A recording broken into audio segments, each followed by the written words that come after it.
മുനമ്പം വഖഫ് ഭൂമി വിഷയത്തിൽ സംസ്ഥാന സർക്കാരിന് ആശ്വാസം. ജുഡീഷ്യൽ കമ്മീഷന് പ്രവർത്തനം തുടരാമെന്ന് ഹൈക്കോടതി.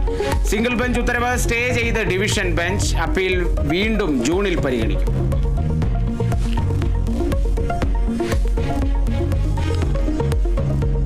പാലക്കാട് മുണ്ടൂരിലെ കാട്ടാന ആക്രമണത്തിൽ വൻ പ്രതിഷേധം. കൊല്ലപ്പെട്ട അലന്റെ മൃതദേഹം ഏറ്റുവാങ്ങില്ലെന്ന് നാട്ടുകാർ. മേഖലയിൽ കാട്ടാനക്കൂട്ടം ഇറങ്ങിയിട്ടും വനം വകുപ്പ് അറിയിച്ചില്ല. വീഴ്ച പരിശോധിക്കുമെന്ന് വനം വകുപ്പ് മന്ത്രി എ.കെ. ശശീന്ദ്രൻ.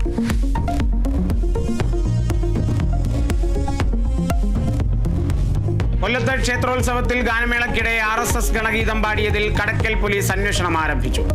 ദേവസ്വം അസിസ്റ്റന്റ് കമ്മീഷണറെ അന്വേഷണത്തിന് ചുമതലപ്പെടുത്തി ദേവസ്വം ബോർഡ്. പാടിയത് ദേശഭക്തി ഗാനമെന്നും പരാതി രാഷ്ട്രീയ ലക്ഷ്യത്തോടെയെന്നും ക്ഷേത്രോപദേശക സമിതി പ്രസിഡന്റ്.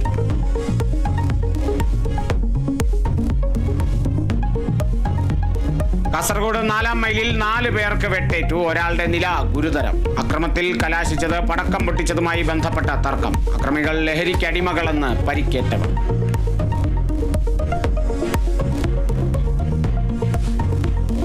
ഗൂഗിൾ മാപ്പ് നോക്കി യാത്ര ചെയ്ത് നിലമ്പൂർ വനത്തിൽ കുടുങ്ങിയ യുവാക്കളെ രക്ഷിച്ചു. കാഞ്ഞിരപ്പുഴ വനത്തിൽ കുടുങ്ങിയത് കാറിൽ യാത്ര ചെയ്ത അധ്യാപകരായ 5 പേർ. ശക്തമായ മഴയിൽ സംഘം സഞ്ചരിച്ച കാർ ചെളിയിൽ പൂണ്ടു. അഗ്നിരക്ഷാ സംഘമെത്തി യുവാക്കളെ രക്ഷിച്ചു.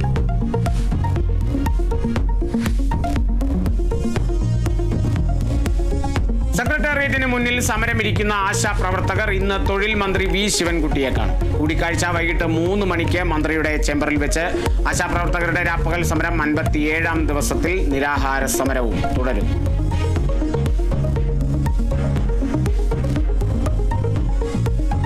മാസപ്പടി കേസിൽ CMRL നൽകിയ ഹർജി ഇന്ന് ഡൽഹി ഹൈക്കോടതി പരിഗണിക്കും. ഹർജി SFIO നടപടികൾ സ്റ്റേ ചെയ്യണമെന്നാവശ്യപ്പെട്ട്. അന്വേഷണ റിപ്പോർട്ട് കേന്ദ്ര സർക്കാരിന് കൈമാറിയോ എന്ന് വ്യക്തമാക്കണമെന്നും CMRL ഹർജിയിൽ.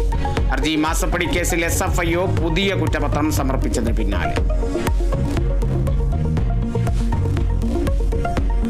IPL-ൽ ഹൈദരാബാദിന് തുടർച്ചയായ 4-ാം തോൽവി. ഗുജറാത്ത് ടൈറ്റൻസിന് 7 വിക്കറ്റ് ജയം.